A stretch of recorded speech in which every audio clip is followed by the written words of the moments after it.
his birthday, I did it for him in Malaysia. See, my handwriting so bad. I used to call him Toto and stick it in the wall when I was in Malaysia, like 2016. Every year, thousands of students are trafficked into Malaysia. This is the story of one of them.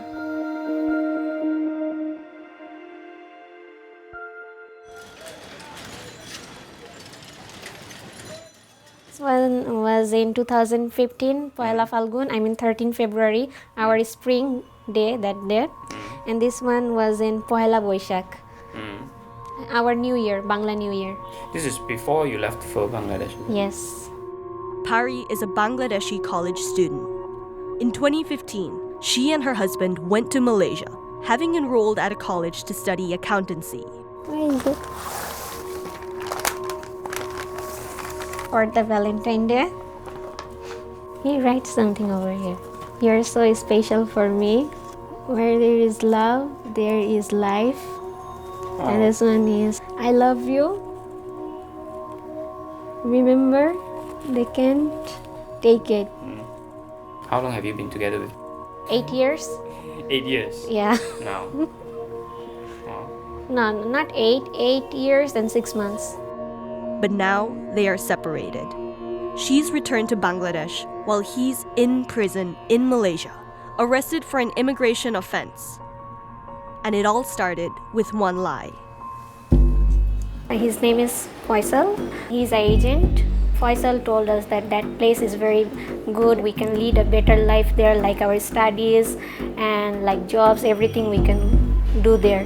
But after when we go there, that time we only know, like when we was looking for the job, that time we only know that one was illegal. Worse was to come. When they arrived, they realized their college was a sham. There is no facilities in the college, like no studies, nothing. The classroom is very small and there is no class. They only teach. I saw like 1, 2, 3, that's it, nothing else. Was there any like library or? I never saw any library. That place is like full with agents only, and they are cheating. I saw like lot money there with them. They cheated people. Instead of giving them an education, their college sent them to work. Then they call us like, we get a job for you, why you are not applying? Why you are not applying? Come and do the job. So the college arranged a job for you? Yeah, for everyone.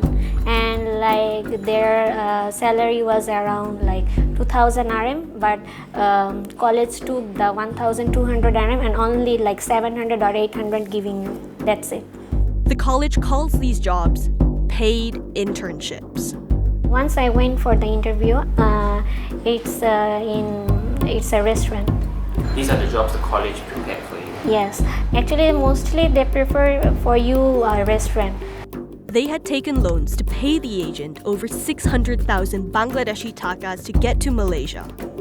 Faced with serious debt, they had no choice but to work. Going home was simply not an option. I mean, we felt like very helpless that time. We can't do anything because we don't have money that time that we can go other place to studies. Like what money our agent took, on that money we can study in better college, but everything gone that time. We just ruined that time. Shattered. Fully. It's a familiar story. Agents lie to students, overcharge them, and enroll them at sham colleges. And it's a big business. This place is called Farmgate. It's in the center of Dhaka. Basically, this is the epicenter for student recruitment for foreign university in Bangladesh. People from all over the place comes here, or places like this, to get recruited for foreign university degrees. If you can look at that, that says visa and processing, worldwide visa and processing. Basically, everywhere there are signboards and signboards. Why do you think there are so many of these agents? The new generation of Bangladeshi wants a good education, wants a quality education, and they need to go abroad to achieve that education because the number of universities in Bangladesh are limited, and that's why they are mushrooming up this type of admission centers all across the country to fill the vacuum. We met with some of these agents undercover to find out how they operate.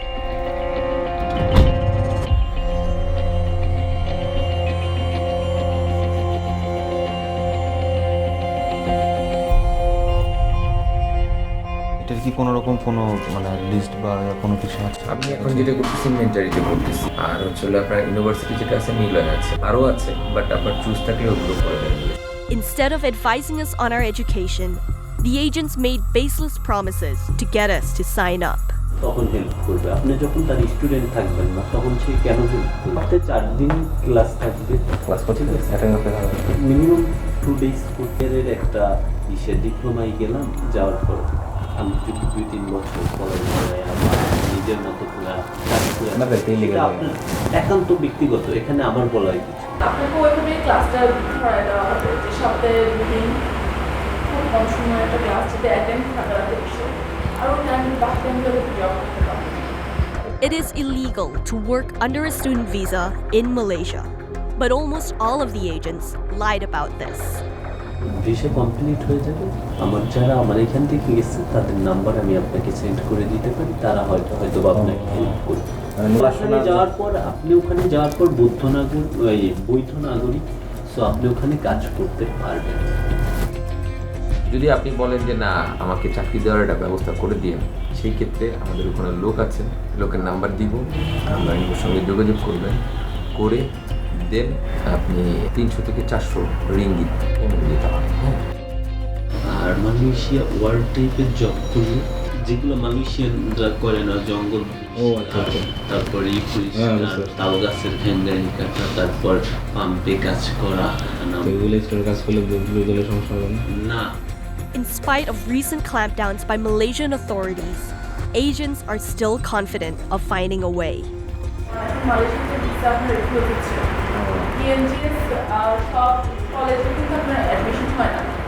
Like আমরা কিছু maximum college আছে এখন এগুলোতে যদি আমরা INTERNSHIPSটা দিই, আমার তো চাকরিতে টেস্ট করতে হবে না, এমবাসিতে আপনার যেতে হবে, ভিসা না হলে এমবাসি আমার contact.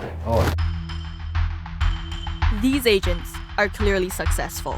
In fact, there is now a disproportionately large population of Bangladeshi students in Malaysia.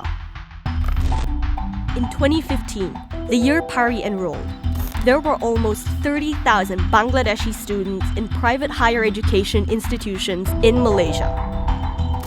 They constituted a third of the international student population and almost triple the next highest nationality. By 2016, enrollment numbers rose to over 32,000, of which 3/4 were new intakes. There are no statistics available on how many of these students completed their courses.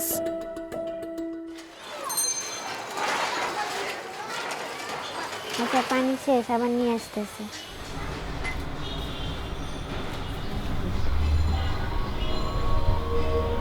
In early 2017, Pari returned home to care for her sick father. Her husband stayed on in Malaysia to work off their debts. That day he was in work, he was coming back from the work. That time was 9:30. He called me that don't cry, don't get panic, please don't cry, just listen to me carefully, that I catched by police. I said, what? Say, I catched by police, these all police officers, immigration police officers. His student visa had expired, and he had paid 7,000 ringgit to apply for a work permit under Malaysia's migrant worker legalization program. While waiting for his papers to come through, he decided to forge a student card as a safety measure. I was like crying and crying.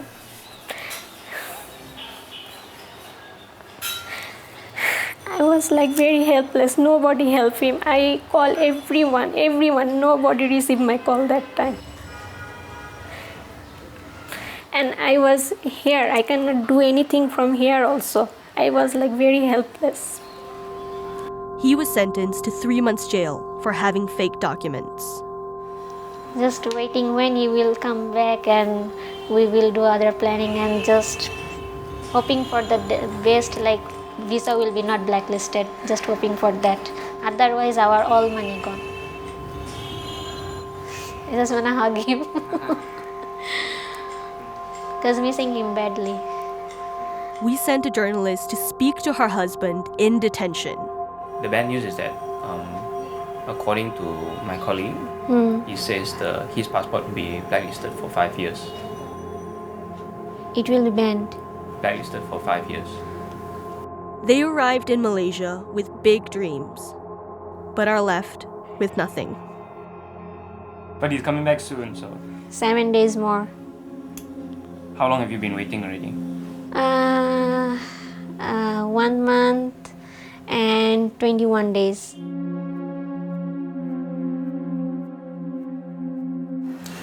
If you hear some of your friends tell you that I want to go to Malaysia to study, Yeah. what would you say to them? Never go through by agent, never. Do your own, apply on your own, never go through the agent. They will definitely cheat you. They can tell you this college is very good, but no, check the profile, everything thoroughly, after that you admit. Otherwise never admit in other college.